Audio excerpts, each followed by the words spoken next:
All right. Hello, everyone. My name is Lauren Wild, and welcome to Weaving the Wild and Wild Spirit Media. We're going to be talking about the aspects this week for September the 18th through Sunday, September the 24th of 2023.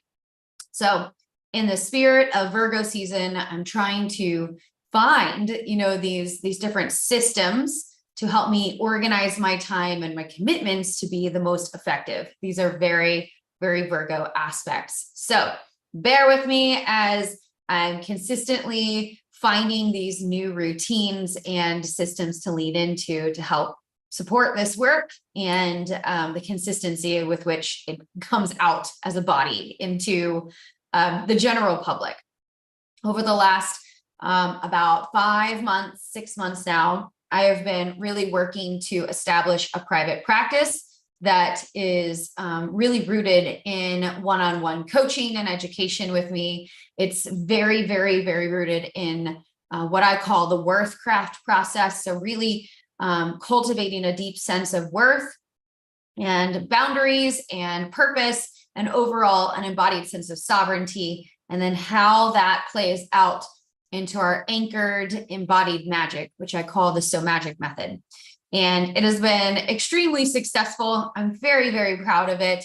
And it has really taken a lot of my energy to hold and cultivate both a school with unique signature programs that I created that are very different from each other, with a multitude of different students and needs, and then also building out this private practice, while also dealing with a mystery illness and 3 children that need me constantly. So I share all of that because it's important you guys understand I'm a human. Social media makes it seem like we can do everything all the time perfectly.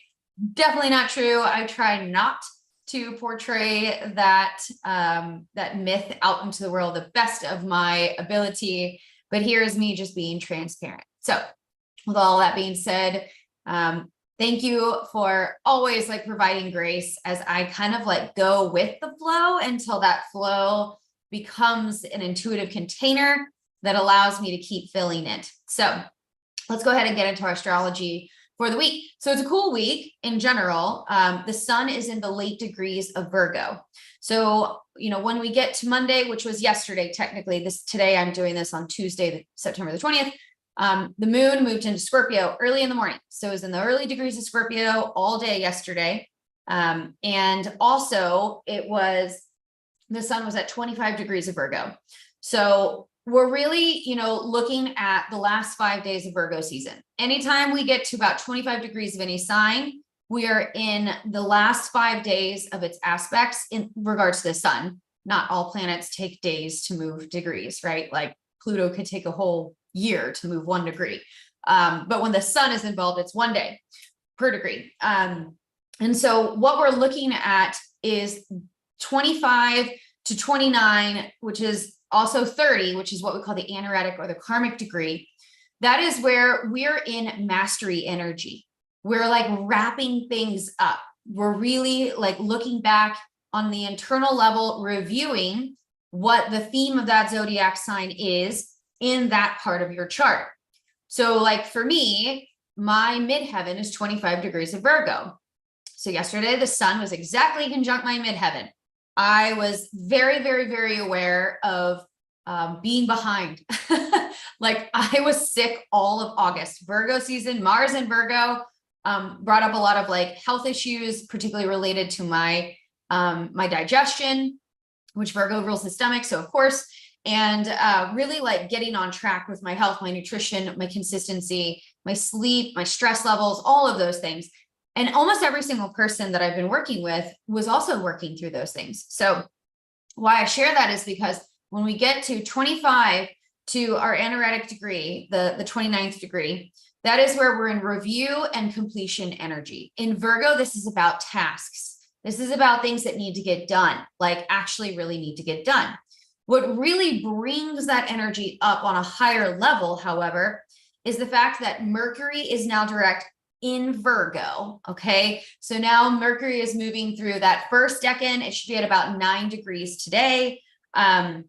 And it is that task energy. It's time to get things done. Virgo is very much about completing task list, writing things off the to-do list, like being able to actually mark things, being able to do simple tasks, like practical things, like clean your house, purge, things that don't serve you anymore, getting rid of clothes that don't fit anymore or that just don't align, replacing things in your home with cleaner space. So Virgo is very closely tied to organization and, the efficiency of things. And so Virgo can really push you to kind of like declutter your life, to get rid of things that take up space and are like energetic placeholders for things that don't work for you anymore. Okay. So this week is very much, especially with Mercury direct in Virgo, about completing tasks that need to get done. Okay. So if there was one thing I could tell you this week, it's like, get your routines in order, get your bedtime back in order, make sure you're drinking enough water, right? Hydrate, make sure, now I have to drink it. So take a moment to do a little hydration break, right? All right. And making sure that you are kind of like taking a step back and looking at your life and asking like, what is actually working? What is efficient? What is really not efficient? So a great example would be like yesterday, I was feeling all this energy, right? And I also recognized like my kids have really needed me, in Virgo season, they've needed me. They've needed a lot of help with completing tasks and going back to school and getting back in routine and schedule and their health. They all had strep 2 weeks ago and had to go on antibiotics and all of that stuff. So like they need me. So yesterday I decided like at 4, when they get home, I'm present. I'm going to help them with their homework, get their chores done, get ready, go to football practice, all those things. And it was like amazing how dramatic the shift was in everyone's mood when we just focused on like completing one task at a time. And that is what Virgo is great at when it's nice and regulated, is completing one task at a time. I tend to be surrounded by Virgos. Virgos and Tauruses are like, I attract them like crazy. All my closest people have Virgo moons. So very task oriented, very good at like completing small practical things that really feed into your daily life. Okay. And so today, which is Tuesday, September the 20th at 7:17 this morning, Eastern Standard Time, the sun was at 26 degrees of Virgo, exactly opposite Neptune retrograde at 26 degrees of Pisces. Let's talk about that. This happens every time this year, like give or take within a day, because Neptune moves extremely slow. So it's important to kind of take a moment on these days, a couple before and a couple afterwards, to notice any areas that we might feel anxious, that we might be having weird dreams, that we might feel like a sense of overwhelm. And then it's very much like on the backside of that. It's Neptune rules the super subconscious mind. It is the things we can't see, we can't touch, we can't feel. On the lower side, it can be illusions, deceptions, like just 7 of Swords kind of stuff. If you're familiar with tarot language, it can be deception. It can be like people talking about you behind your back, or you afraid that people are talking about you behind your back. But Neptune rules illusions and escape and fantasy. And the sun in Virgo really wants precision. It wants data. It wants the facts. It wants to know if you can prove it. Where's the receipt is what Virgo would say. Show me the receipt. Where do you have that? I need proof. Okay. And then Neptune in Pisces is all about fantasy and entertainment and drama and the illusions. I was in Las Vegas last week and it was so Neptunian. Oh my gosh. I went to all these different Cirque du Soleil shows, and the drama, the performances, and the sound and the music, and they like teleport you to these different places and different emotions. It's very Neptunian. Okay. And it is a powerful day for magic, for contemplation, for divination, but it is also an important day to ground yourself, right? To really like, do not root yourself in delusions or illusions. It's time to face the music. And, it doesn't mean you can't manifest. I encourage you to do that. Do magic, like cast spells, but be clear and be honest. my greatest advice to you this week is like, don't be rash about something. Make sure you've got the data. Make sure that it is a long-standing decision. We are still not out of the retro shade until really like the first week of October, because yes, Mercury is direct. Yes, Venus is direct, but we've got five other outer planets that are retrograde, which they do go retrograde every year. But what we are in right now is very much like review, contemplative, and practice. We're not clear yet. This is very much about paying attention to, all the information that's coming to you and around you, to sift through, to organize, to get rid of things that are not serving you, and to focus on the things that are working. All right. That's very Virgo in that way. The other thing is to ground yourself in your body, in nature, in the earth. Nature is very much attuned with Virgo. Virgo is agriculture. And so it is like allowing yourself to be with the seasons. Okay. So hopefully that makes sense. The moon is still in Scorpio today, and it does not move into Sagittarius until Wednesday. All right. And the tide, like the energy of the week, picks up at Wednesday, to be honest. Like Monday up until Wednesday, when the moon moves into Sagittarius. When the moon moves into Sagittarius, it's always like an uptick in energy. The moon and Scorpio days are always heavy. They're always very contemplative and moody and emotive and precision. And they can be slightly like paranoid, especially with this Sun-Neptune opposition. It can bring up a level of like fear of things that are not necessarily happening, or bringing your awareness to illusions, deceptions, gossip, just like negative behavior. Okay. But Virgo would be like, get your shit right. Okay. Get it right. Pisces wants to feel about it. Virgo just wants to fix it.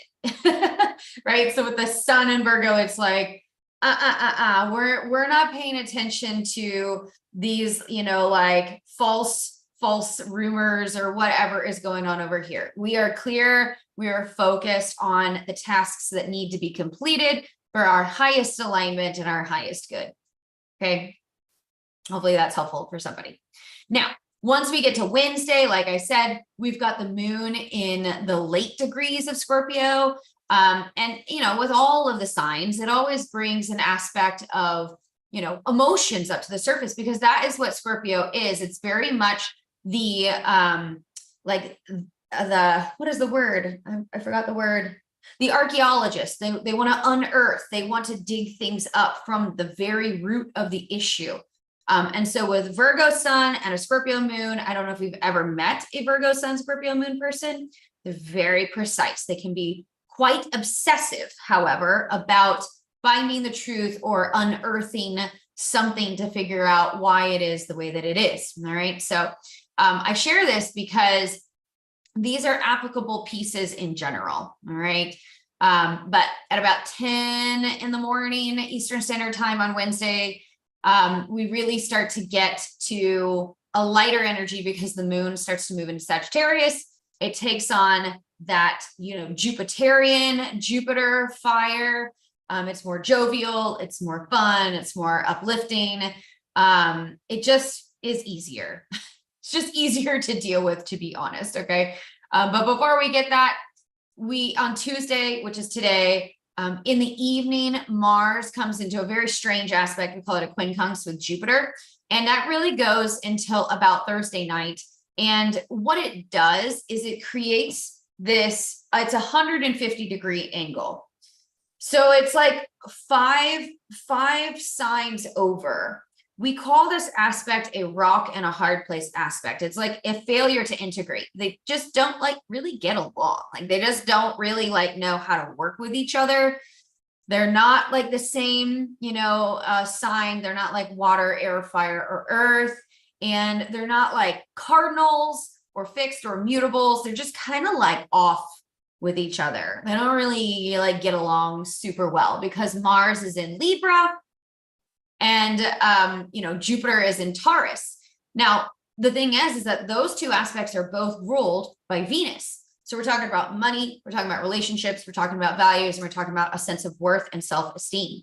So Mars in Libra is causing all kinds of issues, which I want to talk about. We're going to talk more about the Libra aspects here in just a moment. But, what we're really getting at here is, these aspects of our values, what we're willing to stand for, what we're not willing to stand for, what is lining up, and what is not. So Mars in Libra. I am a Libra. I have a Libra sun and a Libra Mercury. I'm very Libra. I would say every single one of my students and coaching clients right now is dealing with Mars in Libra. What does that mean? Well, that means that the god of war is moving through the sign of peace. They are exactly opposite each other. What else is in Libra currently is the South Node, which means that the North Node is in Aries. Okay. So what we have to pay attention to is kind of like how we're already being given like these action steps and these like driving forces towards our nodal access points. Okay. Which I'm going to save that piece for the longer conversation for this particular podcast / transmission. But it's bringing up conflict, like typically pretty passive aggressive conflict. And it's coming up to the surface and making a lot of Libra folks incredibly uncomfortable. We're going to talk about that here in a minute. Let's talk for a moment about the rest of the week, and then I'll go deeper into these nodal aspects, Mars in Libra, and eclipse season. All right.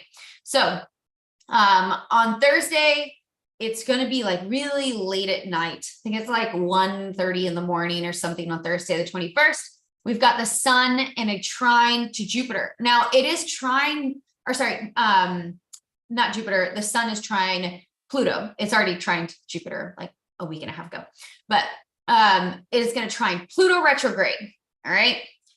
So that means that the sun will be at 28 degrees of Virgo, and it'll be in a trine, 120 degrees. This is harmonious. This is very helpful. And it's to the other earth sign, which is Capricorn. And that is going to be a beautiful aspect. Now we feel this energy from today, which is Tuesday, until really the end of the week. And what is that like? Well, Virgo and Capricorn are the hardest working aspects in the zodiac.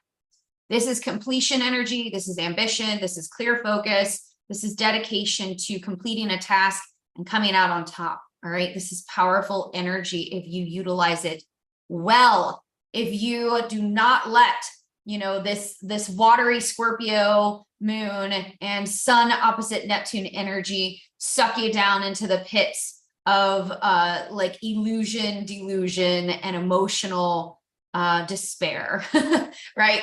If we can stay focused, if we can stay sober and like really commit to seeing something come through, it's a powerful week for completion energy in that way. And this is probably something you've been working on for quite a while, at least a couple of years, like really bringing it to maybe not necessarily a finish line, but it might feel like that. Okay. So in my opinion, I think that is the best energy of the entire week, is the fact that we've got the sun in Virgo, which is task completion and focus, dedication. However, what this can also look like is being a workaholic this week. You may feel very imbalanced, which Mars in Libra leads to a feeling of imbalance. To complete this task, you can feel kind of like obsessive about it, especially in the early part of the week with the moon in Scorpio, which can be extremely obsessive. All right. So Thursday is like just a powerful day. I think that it is like one of the best days of September. All right. Now on Friday, we're going to have our first quarter moon. And it's interesting because, like when I look in my resources, the first quarter moon is in the late degrees of Sagittarius. So it's somewhere between 25 to 29 degrees of Sagittarius. I have 3 different sources that say 3 different things. So it's like in the late degrees of Sagittarius. This again is about like looking back at Gemini season, looking back at where we were at that Sagittarius full moon in Gemini season. Like, what are we trying to bring into completion? We're in those late degrees of a first quarter. That is a challenge, right? It's like we hit the challenge. It's something that needs to be completed. What does it need to be completed with though is long vision. Sagittarius is long vision for hope, for a future. Okay. So it's important that you understand that there is a level of optimism and joyfulness and attraction energy, like focusing on what you want, not what you don't want, that is helpful to make the most of these aspects. Okay. And then the moon moves into Capricorn around like 4:30 p.m. on Friday. Okay. Now, once we get to Saturday, which is the 23rd of September, we have the autumnal equinox. All right. Welcome Libra season. Happy solar return to all the Libras. I am also a Libra, so yay for us. That means that we are pretty solidly now in our soul review period for all of us Libras. It's time to pay attention to what did we complete this year and what are we still working on? This happens on a soul level for all of us anytime that we meet our solar return. Our solar return is when the sun in the sky goes over our natal sun. That's our birthday. Okay. That's the day we were born. So what we're looking at here on Saturday, it's like late Saturday night, like 3 a.m. Eastern Standard Time, right? The moon is going to be in Capricorn. The sun is going to be in Libra. What does that mean? It means that we have a cardinal square right off the bat between Capricorn and Libra. Okay. And then Libra season is going to be really interesting this year because we've got Mars in there, we've got the sun in there, and we're going to have our first eclipse in Libra on October the 14th at 21 degrees of Libra, solar eclipse. It's going to be amazing. Okay. 2 weeks later, we get our last lunar eclipse at 5 degrees of Taurus, and that is the big completion energy. 5 degrees of Taurus is important this year. We've got 4 different aspects at 5 degrees of Taurus throughout all of 2023. So if you have any aspects that are near that, it's important time for you. Okay. But what we're looking at here is this rebalancing effect. Okay. I'm going to kind of take off on that here in just a moment. Let me just tell you really quickly. On Sunday in the evening, on Sunday is weird. So the sun is going to move into, the moon is going to move into Aquarius at about 7:30 p.m. Eastern Standard Time on Sunday. And then we have the sun, which will be in Libra, will quincunx Saturn, because Saturn is in like those really early degrees retrograde in Pisces. I think it's at like 2 degrees of Pisces all this week, retrograde. So quincunx, again, 5 planets, 5 signs over, a weird energy. It like brings this weird energy.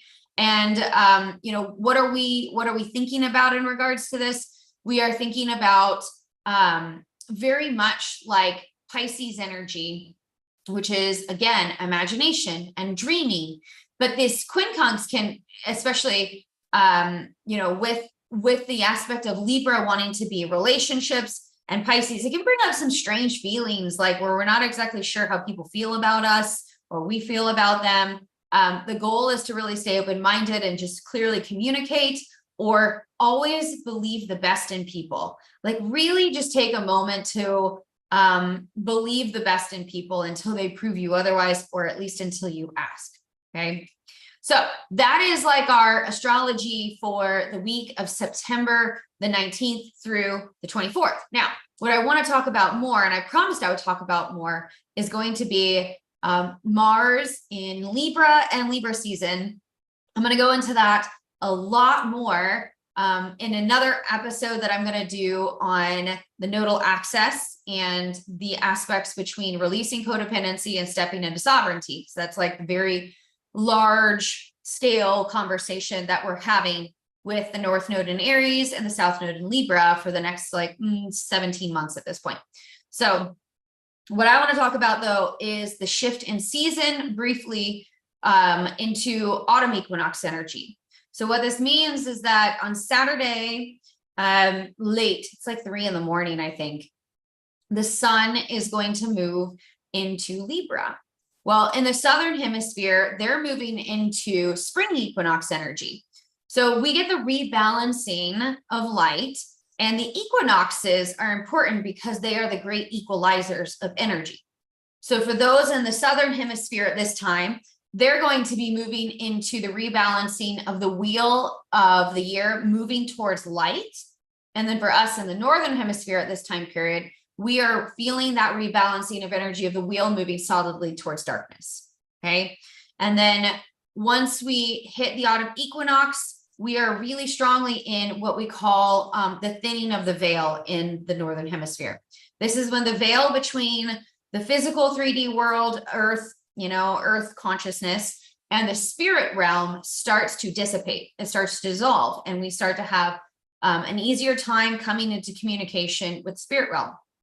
Okay. It's a great time for developing your mediumship skills, your divination skills, your oracular development. It's best done in the dark part of the year, which is particularly from Samhain, which is Halloween, the witch's new year, to winter solstice. All right. And that is when the sun moves into Capricorn. So this is a powerful time of recognizing we can really connect to our ancestors, our loved ones, our loved pets, and any spirits that we want to connect with, which is cool. But it also means it's time to really start to ward our psyches, our homes, our lives from energy that can come towards us that we don't want to deal with, that we don't want to interact with. Okay. I tell people, I've got a whole program for that. It's called my Ancestral Witch Program. It's my strongest program for developing your oracular skills, including mediumship, channeling, and divination, communicating with the dead. So it's a powerful time of the year, but it also is a short period of time of the year. So it's powerful to be able to figure out what are the shadows, what are the demons or the skeletons in your closet that are still underneath the surface that need to come up into the light to be seen and transmuted or alchemized into something different. Okay. So I wanted to share that piece. I'll talk more about autumn equinox in a separate transmission. The next piece is Mars in Libra. So Mars does not like being in Libra, and Libra definitely does not like Mars being in Libra either. So Mars is the ruler of Aries, and it is the god of war, also known as Ares. So he very much is about ambition, drive, being assertive, can be outright mean, also war, and just like aggressive energy. It's very ambitious. It's very passionate. If we have poorly placed Mars, it can make us not want to take action. So Mars in Libra is encouraging us to be assertive about our relationship values and needs. It's ruled by Venus. So therefore, our values are very important. Our needs, our wants, our desires are important. So people that are married or partnered are definitely going to feel this energy. Partnered, whether that's romantically or business partner, somebody that's very close to you. It is where we're going to start talking about things that are out of balance, because Libra is the scales. And so if there is not a sense of equanimity, that's going to come up to the surface. If there is not an equality in the drive for connection and presence, it is going to get named. If there is a lack of justice, it's going to get named. With Mars in Libra, it's going to get named. So here's the thing, is that, soon in October, we're going to have the sun, Mars, and also the South Node, which is where the eclipse is going to be, all in Libra.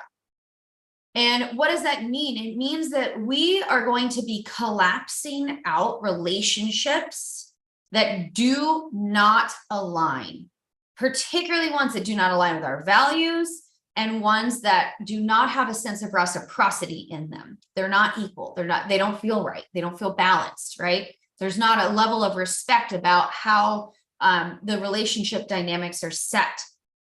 It also means that we're going to have to start to really face and deal with issues of codependency, okay? Because Libra is very closely tied to partnership, and it can very much become a doormat and a strong people pleaser because it just wants to keep the relationship intact at all costs. It doesn't want to rock the boat, even at the expense of itself and its sense of balance or justice. It can get very out of whack.